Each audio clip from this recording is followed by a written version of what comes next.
Yeah, I've been here since Saturday. Did you get some good riding? Oh man, yeah, it was awesome. Where have been the good spots? I was just at the hatch doing runs Okay. and sup foiling, just downwinding. That's all I really do. Lapping from Tunnel 4 to white salmon or? Tunnel 4 to the hatch. Okay. Yeah. Jumping out there. Yeah, just doing they're like 3 miles. So you just do this, and man, here it's crazy because you jump in, you just get out and there's vans. Everyone's just doing it. So you're just not even coordinated. You just jump. They're like, hey, can I get a ride? They're like, well, you're like, can I throw my foil in? And you leave your car up there, and it's because it's like a 4-minute drive. Yeah. You're like, hey, can I get in? They're like, no, just a person. And you jump in their car, you get your car, you bring it back, you look up and you go again. It's so easy. Yeah. Cool. All right. Hey, what's up, everybody? Welcome to the X Foils. I'm Dylan, your host, like always, and I'm sitting down here with Greg from BRM. Thanks so much for sitting down with me. Yeah, my pleasure. Thanks for in Hood River, Oregon. You're kind of incognito, just emails only. It's just like I was in Maui and I saw the Parawing, right, and I saw it pop up and I was like mind blown, right? Like, why are we not doing that already? And I tried to get a hold of you. I'm like, Greg? And I was like down in Kanaha, and I went down every day for like an hour. I'm like, Greg? Do you know Greg? Do you know? I'm like, I want to get my hands on that thing. I didn't want to buy one right away. I'm like, I just want to demo one. And somebody had one over there, and I held it in my hands. I was like, oh, it's cool. Right. And then the next day, everybody had one. So must have been there just when it happened. Right. It was my last 2 days there. Okay.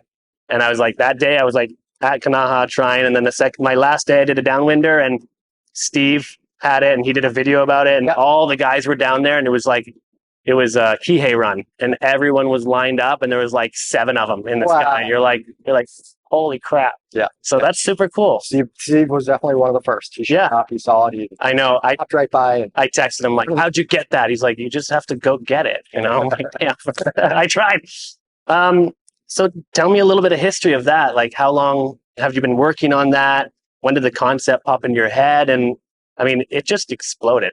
I did yesterday. That's all I did. Mid-length, 70-liter board, parachuted up, sent downwind runs, 7 of them in a row, and just on a 19-inch board, just surfing. I mean, environment, plays a big part, right? Maui's great for it. Good wind. Yeah. This is amazing for it. This is where it's makes a whole lot of sense. Puerto Rico, I want to take it. We've got you just delivered a bunch to us, for all the boys. So you want to give me a little history of how that came about? And wow, I wish I could easily answer that concisely with a single thing. Yeah. But I feel like there's been so many influences, and things just kind of moved that direction from different fronts. Yeah. Initially for me, it wasn't about creating what it eventually became. Right. It began with inflatable wing work and just trying to make a better wing, a higher performance wing, a wing with a smaller leading diameter. The first prototypes that I'll say strongly pointed in this direction actually had inflatable leading edges. The idea wasn't to put it away. Right. It was just to make something smaller, lighter, more compact, all around better. Yeah. And I thought, maybe we'll pull it down and we'll just hang on to it, kind of thing. There were other people doing things, putting them away. That wasn't something I brought to the fold. But that wasn't my target necessarily. There's a breeze. Yeah. Hopefully it keeps building and get out there. Yeah. But the inflatable ones were kind of rigid, and coming from a kite background, coming into winging and that, every one of us as riders have a sense of what feels good to us. What do we want to ride? And that wasn't it. Yeah. So it just encouraged more exploring, and the parafoil leading edge has been around. I think it entered in the paragliding world maybe around 2012, which is around the time I was making the first strutless kites, but it wasn't even on my radar. The inflatable kites were relaunching off the water, and all the performance that they offered, my full focus was on that. Were you the first strutless kite? Cloud? I afterward became aware of prototypes that were out there. I'd never seen one or heard anything about it, but for me, it was a design exploration into assuming that I'd be adding pieces back on. Yeah. Like, oh, for sure that won't work, because if it did, somebody would have done it. But the very first prototypes, I made a 6 and an 8, threw them up in the sky, and they were already working unbelievable. So I'm like, oh, wait, this isn't a place to add things on. This is already an interesting place to be, and fully drove into that. That's so cool. But yeah, that had the inflatable leading edge, which, sort of these early prototypes had as well. The whole foil kite application for water use and the trickiness of getting them off the water wasn't interesting to me. But at that point, now it's on short lines, and I'm all like, oh, now maybe it is interesting if we're not dealing with 20 or more meters of line to deal with. Like, just these convergence of designs that aren't new, short lines weren't new, but it all coming together into something. Just it kind of like lightning struck that brought it all together. Yeah. How long did it take you to put that, what you have now, together? How many prototypes did you go through, or how long do you feel like it took to be like, oh wow, this feels like it could be a final product? Which speaks to your first question of like, how long has this been in the works? Because it had been in the works for a while and put completely away, because it's like, oh wait, this is interesting in concept, and then I'd prototype and be like, yeah, but it's just a mess in application. Yeah. Coming from the foil kite world, like a lot of the thin line choices will make in that for low drag for different applications. Yeah. You pull something like that in, even if you haven't like made a handling mistake, if you're just holding onto the thing and it's blowing around in the wind, it's already tied itself up in a knot. Oh, I know. User error. Yeah. I makeshift made one myself, from the Fly Surfer. And like the tiny little bridles just everywhere and just a mess. I'm a genius. I'm going to make this. I don't need that, and disaster.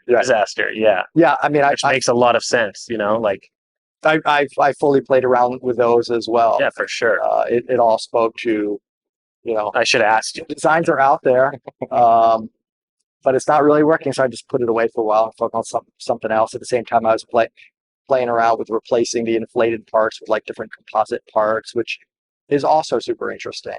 Yeah.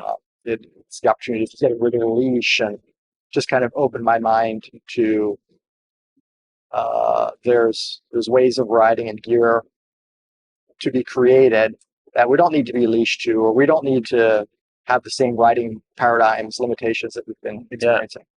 I mean, it's such a process, but nobody could have even explained to me had I not just gone through the process myself. But you get to certain points where you're like, wow, I'm riding in places that I would have never ridden before. Like I wouldn't have hiked down here and pumped up in this spot. Yeah. But now that you've got this thing, you can just climb on down and do your thing and ride so many different places. It really is a different experience. Yeah. Super fun. Yeah, that's cool. Because when I saw it, I was like, no brainer, right? That's what everyone thought. They're like, why didn't I think of that, right? But yeah, you have to go through all these different things. And I guess the foiling kind of steered that way with the downwinding and how efficient these foils are, and packing it away makes, like, that's for me what makes it a thing, getting up, packing it away, and being able to just ride freely. And then I saw what Steve was doing, like in Puerto Rico, we can do the same. I was thinking that what we do is 10-mile downwinders, right? We have to paddle out a mile, which takes 15 minutes, which I could use the Parawing to get my way out there, even on foil. Yeah. At that. Boom. Gone. Get out to the swell, pack it away, ride. Right. And then halfway down, there's these beautiful reefs along the way that we don't tap into because we're going straight lines. Throw it out again, side quest, ride some waves, get back out, continue your downwinder. And I mean, upwinding, I don't know how easy it is. I see you guys doing it. You can ride upwind with it. There's a good angle to it. Yeah. And then others are finding it pretty difficult. I guess you've played around with it enough and your skills are there and it's your baby. Yeah. Right. But it's how easy is it to ride upwind with it? Some of the keys there are if I'm going to ride at a power level where I want to be the strongest upwind, which is a little more power than I'll ride it for a surf session or for some downwind applications. I'll wear a harness. It's a completely different ride experience with a harness than without. Without you kind of being pulled from your shoulders, and you can feel overpowered. That same session, if you hook in, you're pulling from your torso. You just give me more. You're good. So you're hooking into it. Oh, for sure. Oh, sweet. Yeah, for upwinding. Yeah. I guess you have a video on that. Did you put up a video or no? I haven't seen it because I saw you just put out a bunch of videos and like talking about the wing. I didn't really look at it. Yeah. I saw your first one where you explain how to use it and what you did. But I've spoken to it, and with the product, I've included some attachments for the bar that people can add a harness line of their choice. Oh, that's cool. I still haven't zeroed in on my exact preference for harness, so I haven't included one right that.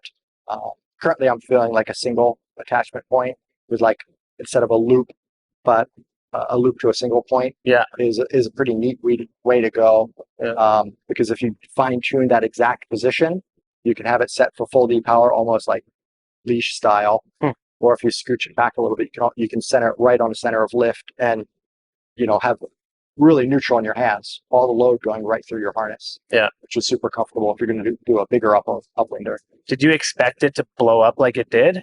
Was that or not? No. Yeah, I mean, it has blown up, and part of the reason I didn't think it would is people that are, for me, downwinding wasn't the. Do you downwind sup?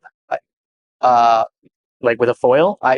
I have never dedicated to the paddle practice. Okay. Which is why one of the reasons that I didn't think it would blow up, because I thought people that have paid their dues, develop that skill set, they're invested. They're not going to stray. That's where I was so wrong. I'm delighted that people have been so open-minded and been like, oh, I mean, even just some of the things you touched on, like I can go to a different place that I might not want to paddle to. Or I could ride a different board than maybe I want to paddle up on. Exactly. Or, it's just a different tool. It's so cool that you can that you can come up with like a product like this, right? And then you launch it and people are doing different things than what you expected, right? You don't even know what the capabilities of it are because you just stretch that far out, and everyone else is doing all these different things that you didn't even know, and then which will fuel to something different in the future, or more development or something, more sizes or whatever it will be, right? Which is it's so cool that you can put it out there to market, and all these people are willing to do the testing and put in the dues to make it something different, right? For me, through a large portion of its development life, I was dedicated to a single board and a single foil and not changing variables, because as I'm prototyping this, it's like, is it working better, or has something else changed? So I was only riding a mid-length board and a 1080 foil. As there's stuff going on around me. What about this? What about that? Like, nope, not yet. I'm doing this. So now that it's out, guys, like you're saying, taking it different directions. Like, I'm so happy that now's the time for that. I couldn't be that guy, but it's fun to see it happening. No, it's cool. It's quite a scene. And like I said, my friends that are buying all the Parawings, they sent their downwind sup boards and their paddles home, and they're only riding mid lengths. Like, if they can't go on the Parawing, they're not going. Wow. It's just it's this excitement. Foilers can do that, right? Like, I do every discipline, right, of foiling. I've done kite foiling, I do sup, I do prone, I do foil drive, I do whatever I can.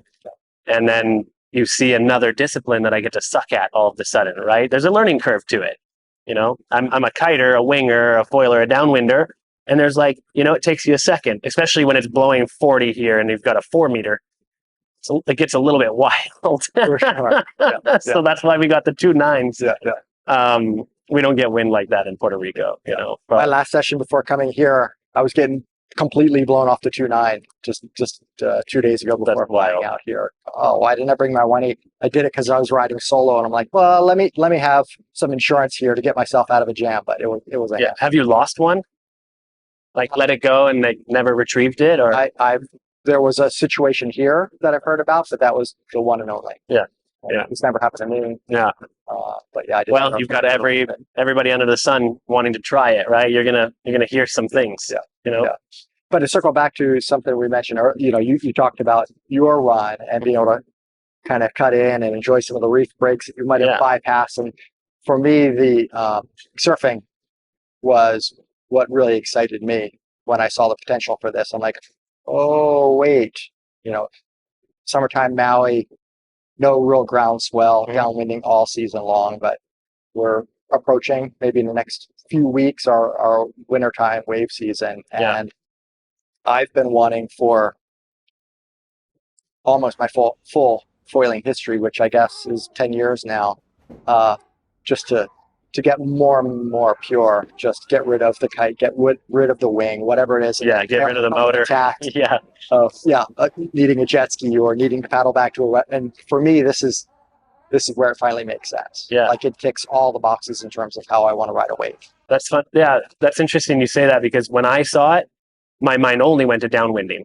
Right? Pop up, downwinding, like, and then, your mind wanders of like, oh, how would I use it? Why would I use it? Is it more convenient? Is it not? Right? And so you don't know what the real, like, that's why you want to use it. And that only came to me later. It was thinking, oh, you can go into the waves, ride it, use it like a wing, right? I didn't think of it using it like a wing. For me, it was like Mary Poppins, you throw it up, you get taken down, and then you pack it away. Yeah. That's when I originally saw it, that was it.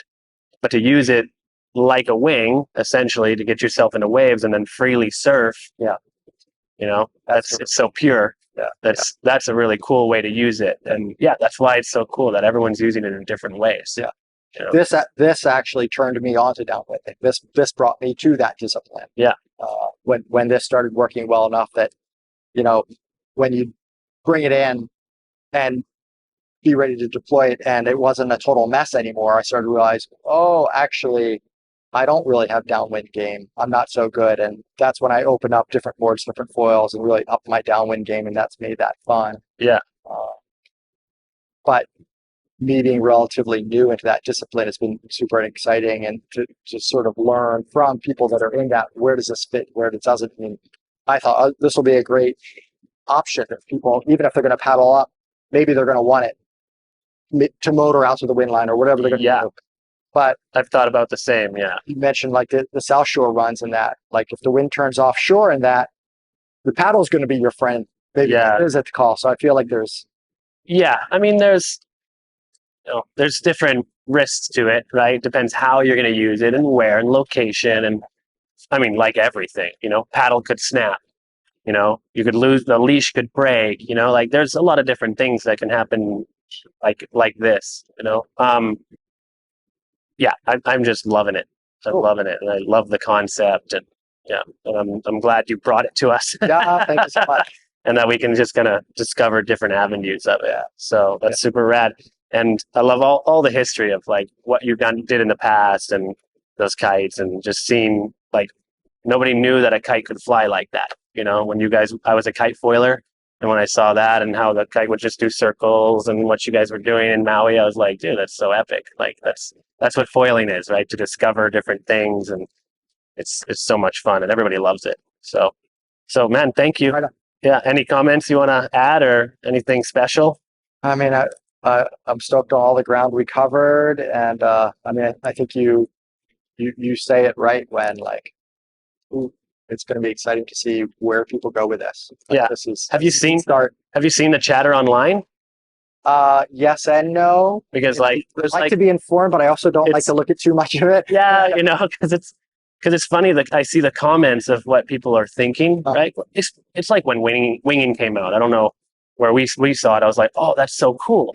And others like, why would you do that? That's silly. That's dumb. Like, there's this whole, thing around it. People don't want to accept it, or they don't understand the concept. So they put it on these forums where they're kiters. And they're like, well, if they extend the lines 20 meters, maybe we'll get somewhere. And, they're like, haha, and like, oh, and then why don't you just use, like, some people don't understand the concept. I know most of it's joking, right? But it's its own discipline. For me, it was not to replace the paddle. It's not to replace the wing. It's to have another discipline that takes me in different places for a different discipline, right? Yeah. I think I could probably relate to plenty of different perspectives on it. Yeah. But I think if I saw this from afar, if I didn't experience it for myself, I might have some questions in my mind. Yeah. I like when winging came along, I was not first wave early adopter of that. I kind of looked at it like, I'm not sure how that makes sense to me, kind of thing. Yeah. So I get that. The difference becomes once it's put away and you're all like, oh, okay, this is why we've all shown up. This is what we all want to do. Yeah. Like that experience and whatever gets us there and makes sense for getting there or whatever else we want to do. Yeah. Like that's where the real fun's at, right? You know, because I learned how to downwind with the paddle. I went through that. I suffered through it.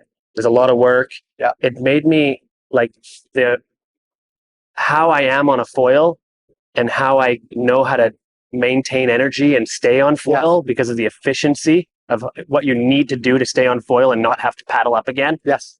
Made me such a better foiler. And it's the same with this. When people realize that when they pack it away, how efficient they need to be on a foil, it'll make you a better foiler in the end, because then you don't have time to throw it up or you don't want to. Because grabbing the wing, sometimes it's like you're learning how to downwind with the wing. You always grab it a lot earlier than you would ever need. Oh yeah. And maybe this won't come out in time. And maybe you'll have to adapt and be more efficient on foil. Yeah. That's where I really love the foil, is the facets of energy that you can catch and ride that you didn't think existed. Mm-hmm. Right. And that's where that really comes into play, is when you have it away, how efficient can you be on foil, even without a paddle? I realized it, right? I'm like, I'm in these pockets and I'm like, I told my friend, I'm like, I never use my paddle when I'm up on foil. And when I got to the mid-length and that was packed away, I realized that maybe I was in some scenarios, because you get a little bit lazy and then you touch down a little bit and you're like, oh no, and you've got to figure it out and get on foil, or you got to stop and unpack it and shoot it up. And I messed around a bunch with it just to see what kind of complications it would add to me, right? Just like fall and wrap it up like a piece of crap, in a rush, and see how complicated it would be later to throw it up and get it up. And I'm a kiter, so if the lines get twisted, it's easy. So I think there's a background thing to adapt to it. So there's some learning curve, right, to it. And I think that's exciting. I love learning new things, and that was something that I caught on very quick, but still there's a curve to it, so that's awesome. One of the things I'm enjoying lately is similar to what you're saying is you can always bring this thing in, keep it in one hand, or like put it all over into one hand. And have different levels of ready position of like, oh, I think I'm falling off foil. Let me just throw this back up. Yeah. But challenging myself to be like, nope, put it away every time. Challenge, own this experience. Yeah. And, for me, in the development of this, when it got working well enough, that I'm like, oh, there isn't really a tax of, if I've done a good job connecting, I'm probably going to be ready for a break anyway if I fall off well, and just enjoy where I'm at and then start again. If it's a windy day, if you're powered up, it's so easy to get back up and going again. Yeah. So it's been neat to be like, okay, I'm not holding something I can even, put right back up and use as a crutch, like all the things that I've gone downwind runs for long enough now with inflatable wings, and it never really hooked me, because it's just like, I'm waiting for groundswell. I'm waiting for the wave to ride. But this has just changed the experience. Yeah. Like, okay, now it is me in the ocean. I am committed. And so I'm riding differently. Yeah, that's the feel. The feel I got, because my friends do downwinders with the wing. They're not dedicated, and they're like, yeah, I get it, but it's not that fun. I'm like, yeah, because you're holding a wing. Whether you think so or not. I watched a video of Ken Adgate yesterday, like shredding over here. Yeah. And he's got the wing in his hand. And the only thing I could think was, lose it. I was thinking, oh my God, what I was doing yesterday was so much more fun, it felt like. But it's a totally different concept. I mean, you can lose it to an anchor, but then you're gonna want to circle back to it, this and that. So it's just a different experience somehow. Yeah. And I got one last thing. Yeah. When that finally came out and you got this huge rush, how are you keeping up with demand? Is it, you ran out of a batch? Did you have enough for that first run up? So I set up with a new manufacturer that specializes in this category of product to set this up, and they're great. Oh, cool. They can fully handle. So I've at most been a few days of like one size is a couple of days behind. Oh, really? Sizes. There's been no run out. Oh, sweet. Yeah. Oh, that's super So cool. it's rolling. It's hard to anticipate that, right? Inventory. You're like, oh, I need 100. I need a 300. I need like, who knows? Yeah. This utilizes. I won't ask you the numbers because, you know. This utilizes Paraglide Industries metals material. Yeah. So it's not like I've got some proprietary special thing that there's material lead times or this or that. Right. Yeah. Oh, that's cool. Yeah. Yeah, I'm glad that you can keep up with the demand because it's hot and I mean, we love it. Yeah. And thank you. hopefully this will generate some sales. I'd love to more people to try it, right? Like that's the whole idea is it's not the same thing. You know, it's made for different things and you need to experience it before you can judge it. And it'll make you a better foiler. That's guaranteed. Because everything you do on a foil will make you better. Awesome. You know? Thank you so much. Greg, thanks so much. I appreciate it. Hopefully I can session with you. That'd be sweet. Friday, fingers crossed. Yeah, I mean it's windy in Stevenson already. Right now. What are we doing here? I don't know. Awesome. Thanks.